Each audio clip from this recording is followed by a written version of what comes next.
Welcome to Exploring the Mystical Side of Life with your host, Michelle Aubin and Linda Lang.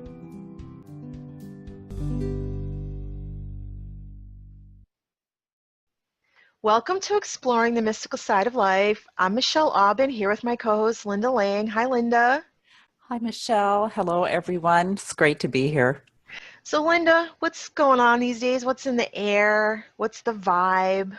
Well, aside from spring and that new sense of energy that we talked about an episode or two before, I wanted to talk today about getting messages and maybe not following through and how they can keep repeating or being shown to you in other ways, because that's what's happening to me The right now. persistence of pay attention to this, pay attention to this.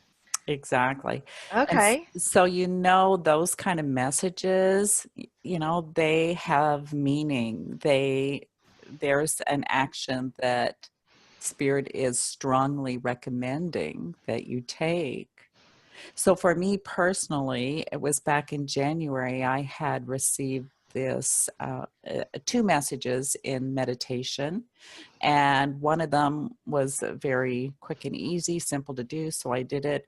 The second one had to do with revamping a series of healing workshops that I had done previously, and I was told they would be much more effective now because my tools are much more effective, and there would be a greater level of healing that would be available. It's a series on healing relationships, like with your mother, your father, your people And in you your were life. told by your guides. You were I was told. I was told, and often when I meditate, I don't necessarily often get messages when I meditate. Sometimes I do. Typically, I get messages when I'm not meditating. So it really struck me that I was meditating and had these really clear messages. And I thought, oh, that's really interesting. And I've not put out that series of healing workshops, mostly because I haven't sat and written a sales page for it, which is silly. We're busy. I'm busy with clients, with the podcast, with all the stuff business entails, and with living my life. And writing sales copy is not exactly my favorite thing to do. It's not. It's not. It's not. But here I am finding messages everywhere. What are some examples? What do you mean by that? Like, Well, let's back up. How do you typically receive a message from your guides? Do you get a conversation in your mind? Do you get just a hunch?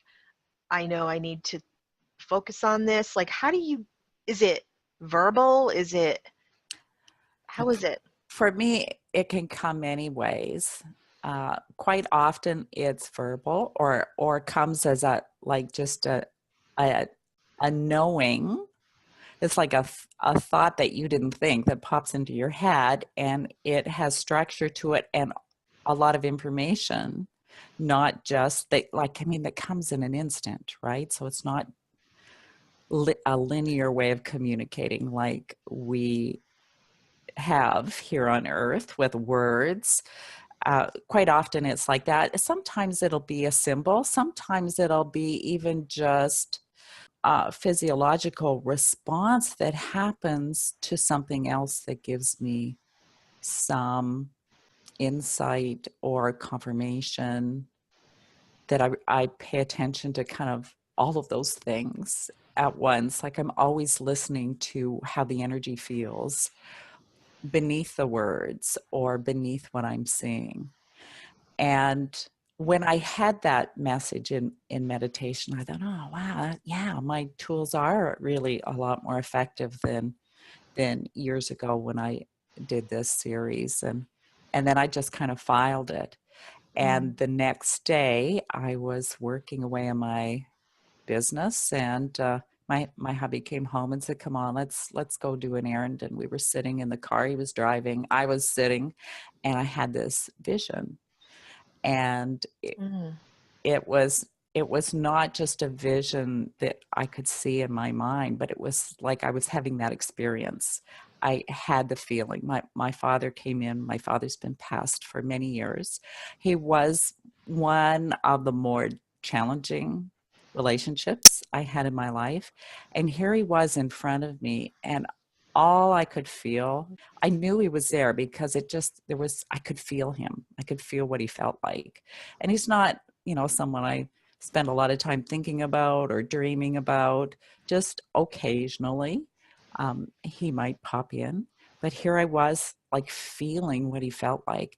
And I had such a level of gratitude to him for his presence in my life. And even though it was very challenging, and I had a great deal of compassion and love for him. And I actually started to have like a little tears rolling down on my cheekbone. And I thought, wow, this is a sign that I do really need to do this healing relationship workshop, because they're showing me the level of healing that's possible. And then it sat like that was January. We're months from that now. And oh my God, everywhere I look now, there's messages from doing bibliomancy for my Facebook group. If people don't know what that is, it's kind of like, it's like getting a message from a book. You take a book and you just open it up to a page and you read and find something that speaks to you, that has a message for you at that moment. And so I do that in my Facebook group every weekend. I give a little message that comes through a book. And here's this message from Deepak Chopra that's like, oh my God, this is my healing workshop. And then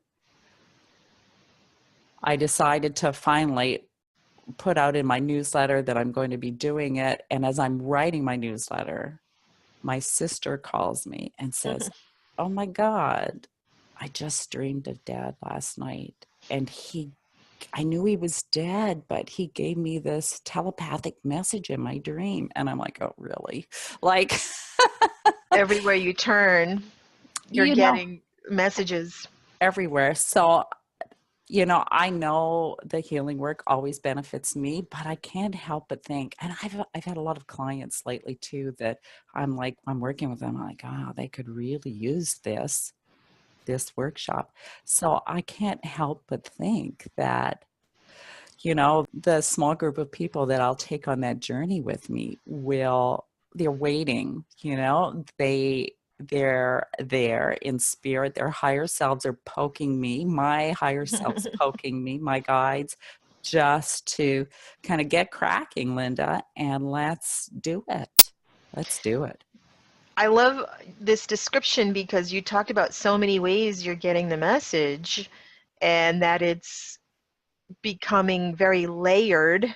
You're getting it in words, literal words. You're getting it in feelings. You're getting it from other people calling you to talk about the topic. It's kind of neat when that happens.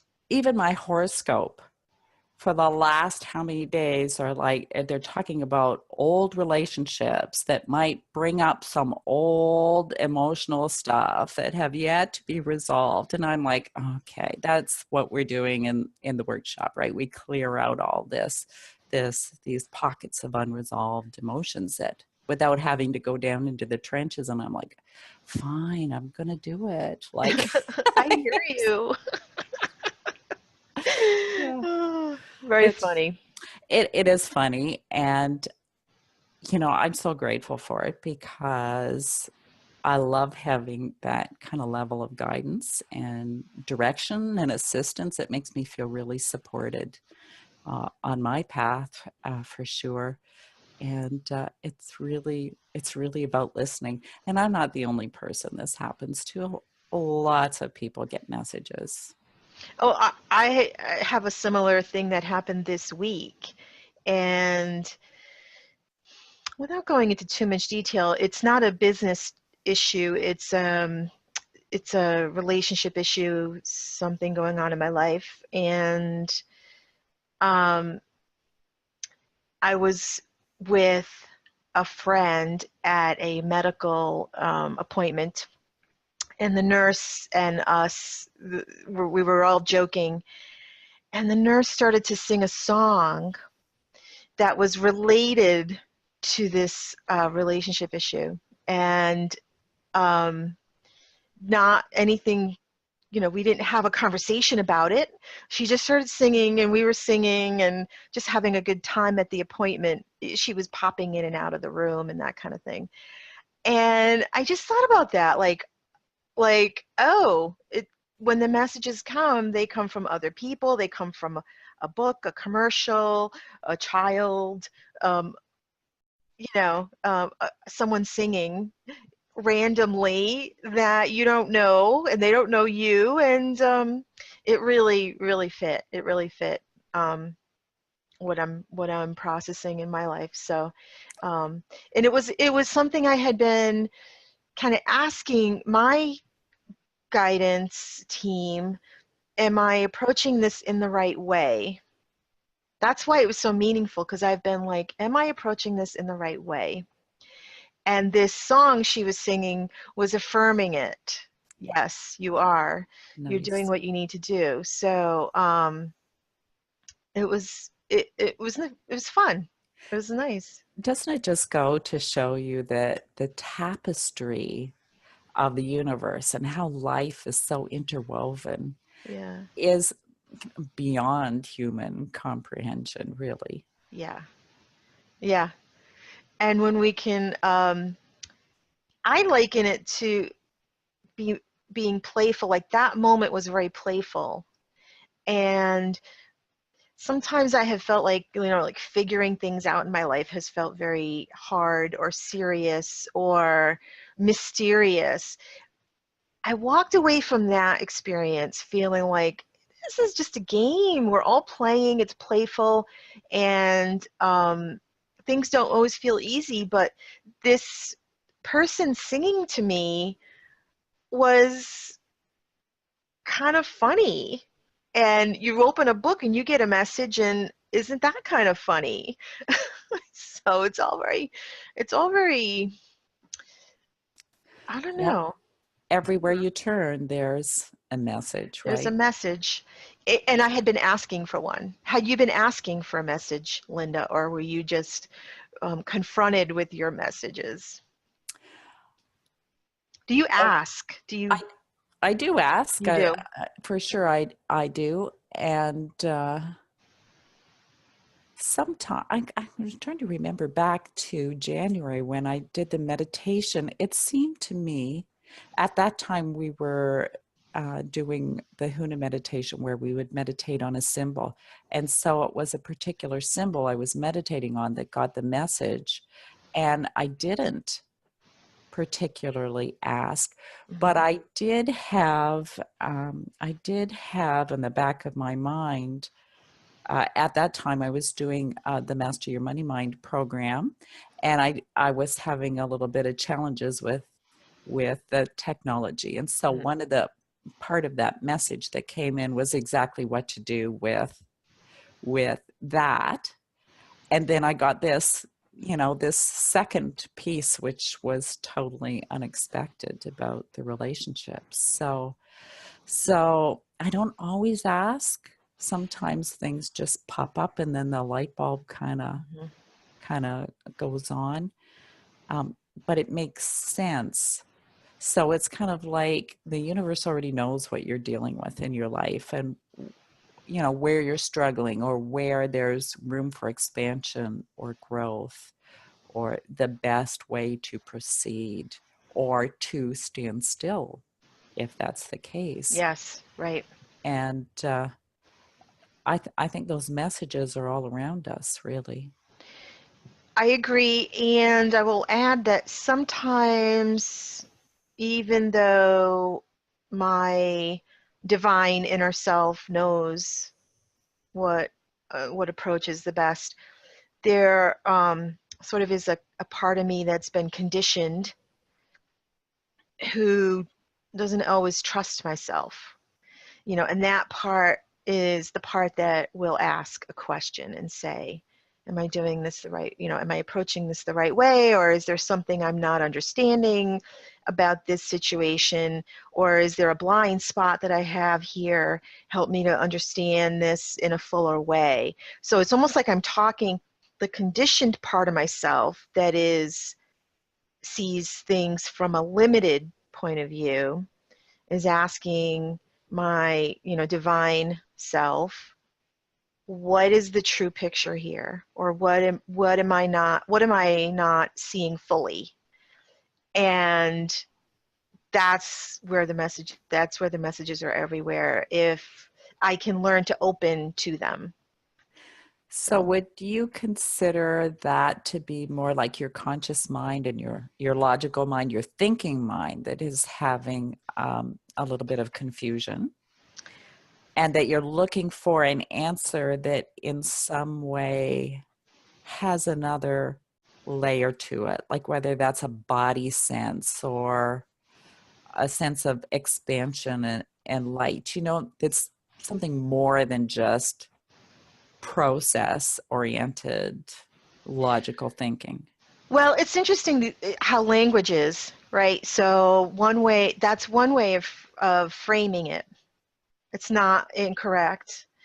I also think of it in terms, and I don't use this language with myself, but some people might say my higher self has more information, or my soul, like I don't use the word higher self because it sort of feels like it's outside of me and I place it inside. So I now call it my divine inner self from within. But that idea that like my soul might have information, that my personality can't see the whole picture. And I also want to convey this idea that I think we're all conditioned to see things a certain way when we grow up. We're programmed, we're conditioned about what's right and what's wrong. And when I say conditioned, it's in a lot of instances, it's like sometimes we're taught to like put our own needs aside for other people in a way that's detrimental, and that's something I'm unlearning. I can't help other people if I don't help myself first. I can't no longer, like my soul doesn't want me to do things that are harmful to myself. And so I'm sort of unlearning something that I learned early on. So there's a conditional piece, a programming piece to that. If I hope I didn't make that more confusing. No, but where I'm going now is, and I love it because it's 12:22. Oh, they're repeating numbers. Okay, more messages. So where I'd like to kind of take this is, I'm wondering how you know when you get a message. Like you've asked, Right, you have some kind of right, confusion or you need some kind of right. clarity, and you ask and you get a message, Yes. maybe, or something in your environment you Yeah. interpret as a message. How do you know that's a message? So this experience with this appointment I was at, where a nurse was singing to us, it was directly related to a question I had asked in my heart, previously, and kind of undeniably so. Like the words were so applicable. It was also a repeating message that I had gotten in different ways in the past few days. So it's just similar to yours. It's sort of like these layered answers. And if I back up in time, I really knew in my heart to begin with that I was approaching it the right way.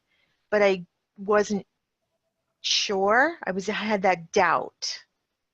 So the doubt wasn't coming maybe from an accurate place.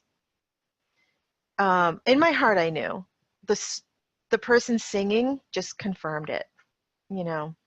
But I have conversations with my spirit self, and how do I know? It's so interesting. You know, I get physical chills. I get like those kind of things too. I dreams. There's so many ways. But when someone sings to you, it's kind of hard to ignore it. Right? Maybe on that note. So Linda, any final thoughts on this idea of getting messages? Well, I definitely think it's a fantastic topic, Michelle. And I think the thing I'd like to stress with people is that there are messages all over the place. And when you get like a real sense that it's a message, it's probably a message, right? Especially if it's something that comes around. I can't tell you how many times where I've had a message and maybe didn't realize it was a message. And then it comes around again. I was like, oh, that's what that meant. So I just encourage people to kind of pay attention to their environment and what draws their attention and what possible messages that could be coming for them as they do that. And I'll just add that I find it such a gift because every time I don't follow my inner messages or outer messages, usually there's some fallout, you know, some difficulties. And whenever I follow the messages, life is just easier. And so I think that's all of our, we're all entitled to that. We all kind of have this inner guidance system, and then it gets externalized in this way to help us. So we could just have fun with that. Yeah, for sure. So we will say goodbye for now. See you next time. Bye for now.